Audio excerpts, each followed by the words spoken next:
Hello दोस्तों, जैसा कि हम सबको पता है कि अमेरिका के नए राष्ट्रपति डोनाल्ड ट्रंप जब से बने हैं, जब से मतलब नवंबर 2024 में जब से ये अमेरिका के राष्ट्रपति बने हैं, तब से लगातार टैरिफ की बात करते आ रहे हैं और उन टैरिफ्स का असर पूरे विश्व के देशों में हो रहा है। जी हां, अमेरिका के जो आसपास के देश हैं, चाहे वो कनाडा हो, चाहे मैक्सिको हो, उनको तो खासी तकलीफ हो ही रही है। इसके अलावा अब जो बाकी देश हैं विश्व के, जो अमेरिका को बड़ी मात्रा में एक्सपोर्ट करते हैं, उन सारे देशों को काफी दिक्कतों का सामना करना पड़ रहा है और आने वाले वक्त में और करना पड़ सकता है। उसमें चीन भी है, फ्रांस भी है, जर्मनी है, कई दक्षिण एशिया के देश हैं जिसमें भारत भी आता है। भारत के साथ भी आने वाले वक्त में ऐसा लग रहा है कि टैरिफ का जो दौर है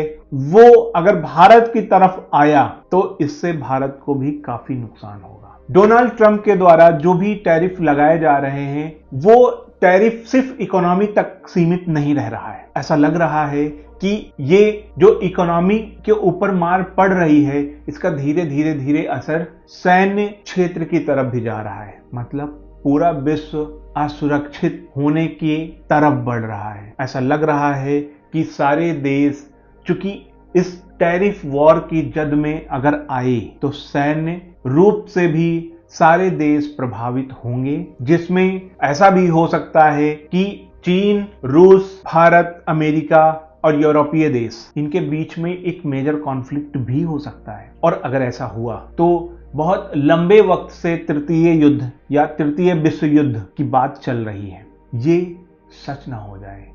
अगर ऐसा होता है, कुछ भी ऐसा होता है, तो इसमें सबसे ज्यादा अगर किसी को नुकसान होगा तो वो मानव जाति को होगा, पूरे वर्ल्ड को होगा, पूरी अर्थ को होगा। क्योंकि ये युद्ध नॉर्मल युद्ध नहीं रह जाएगा। चाहे वो प्रथम विश्व युद्ध हो, चाहे वो द्वितीय विश्व युद्ध हो, उन युद्धों में बहुत परमाणु युद्ध की बात नहीं आई थी। या यूं कह लें, सीधे द्वितीय विश्व युद्ध में अमेरिका ने हिरोशिमा और नागासाकी में परमाणु बम फेंके थे।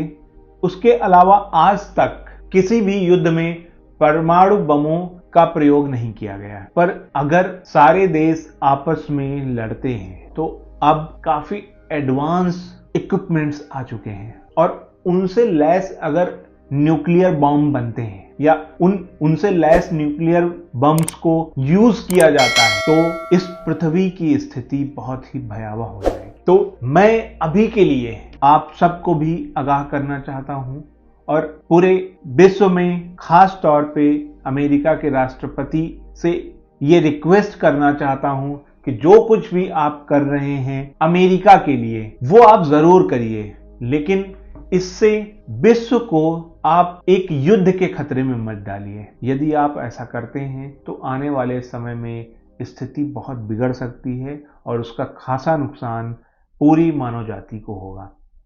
आज के लिए बस इतना ही। बहुत बहुत धन्यवाद।